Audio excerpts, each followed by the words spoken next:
가지 필수 운동에 대하여 알려드리고자 합니다. 무리하지 않는 선에서 꾸준히 하신다면 척추관 협착증 증상 완화에 도움이 될 수 있습니다.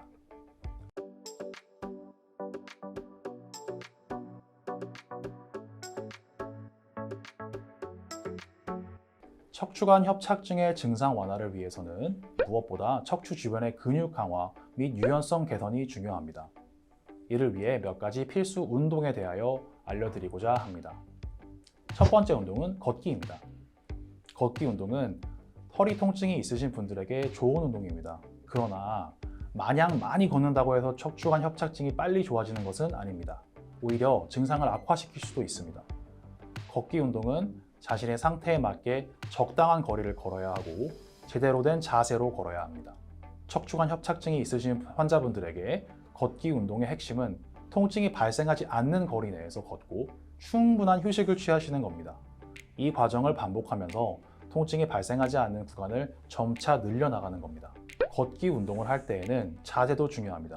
협착증의 경우 일반적으로 허리를 뒤로 젖힐 때 통증이 심해서 약간 굽힌 자세로 걷는 것이 통증이 덜합니다. 허리와 엉덩이 그리고 복근에 살짝 힘을 준 상태에서 발 뒤꿈치가 먼저 닿게 걸어주셔야 척추를 받쳐주는 코어 근육을 강화시킬 수 있습니다. 보행에 대한 자세한 방법은 네오나시어 의료진이 보행 관찰 후에 조언해 드릴 수 있습니다. 두 번째 운동은 수영입니다. 수영은 척추 질환에 좋은 운동으로 허리를 유연하게 움직이는 동작을 하는 자유형이나 배영이 좋습니다. 특히 일주일에 2-3회 30분 이내로 수영을 하는 것이 허리에 무리를 주지 않으면서 근육 강화에 도움을 줄 수 있습니다. 세 번째 운동은 요가입니다. 요가는 호흡 운동을 통해 몸의 긴장을 풀어주고 신진대사를 원활하게 만들어 몸의 균형을 잡아주는 데 도움이 됩니다. 다만 척추관 협착증 환자가 주의해야 할 것은 과하게 비트는 동작이나 과신전, 과굴곡이 있는 동작은 피해야 합니다.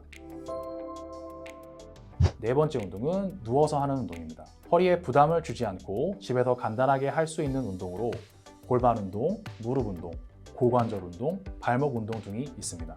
골반 운동은 편안히 누운 상태에서 두 다리를 모아주세요. 그리고 양쪽 무릎을 굽혀 다리 및 공간이 삼각형이 되도록 합니다.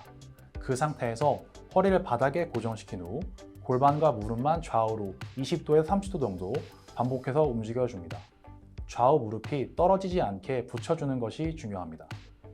무릎 운동은 누운 상태에서 다리를 살짝 벌린 다음에 한쪽 발끝을 내 몸 쪽으로 향하게 당깁니다. 그 상태에서 발끝을 당기고 있는 다리를 무릎을 굽혀주면서 올려줍니다. 굽힌 무릎을 허리 통증이 없이 최대한 당길 수 있는 만큼 가슴 쪽으로 당겨줍니다. 이 상태를 2-3초 정도 유지한 후 원래 자세로 돌아갑니다. 이때 중요한 것은 다리를 완전히 내려놓는 것이 아니라 바닥에서 살짝 떠 있도록 해줍니다. 그리고 다시 다리를 올리면서 무릎을 가슴 쪽으로 당겨줍니다. 이 동작을 10회에서 20회 정도 반복한 후에 반대쪽 다리도 해주시면 됩니다. 고관절 운동은 발끝을 내 몸 쪽으로 당겨준 상태에서 다리를 곧게 뻗은 채 천천히 다리를 올려줍니다.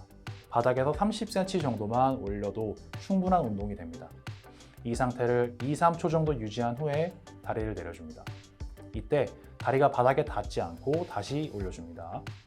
이 동작을 10에서 20회 정도 반복한 후에 반대쪽 다리도 해주시면 됩니다. 발목 운동은 두 다리를 가지런히 모아준 상태에서 양 발끝을 내 몸 쪽으로 당겨준 후 그 상태를 2-3초 유지하는 것입니다. 종아리와 허벅지 근육에 힘이 느껴질 정도까지 발끝을 당겨주시면 됩니다. 해당 동작을 10에서 20회 정도 반복해 줍니다. 이번 영상에서는 요추부 척추관 협착증의 원인과 증상 그리고 필수 운동에 대해서 알아보았습니다. 척추관 협착증은 퇴행성 질환이기 때문에 무거운 물건을 들거나 과도한 운동 등 척추에 무리를 주는 행동은 삼가야 합니다. 또한 앉거나 서 있을 때 올바른 자세를 유지하는 것이 좋습니다. 그리고 저희가 알려드린 필수 운동을 무리하지 않는 선에서 꾸준히 하신다면 척추관 협착증 증상 완화에 도움이 될 수 있습니다. 무엇보다 가장 중요한 것은 허리 통증이 있다면 이른 시일 내에 네오나시어 진료를 받는 것입니다. 통증의 원인을 제대로 파악하고 적절한 치료를 받는 것이 건강한 삶을 유지하는 데 도움이 될 겁니다. 앞으로도 유익한 영상으로 찾아뵐 수 있도록 좋아요와 구독 부탁드립니다. 감사합니다.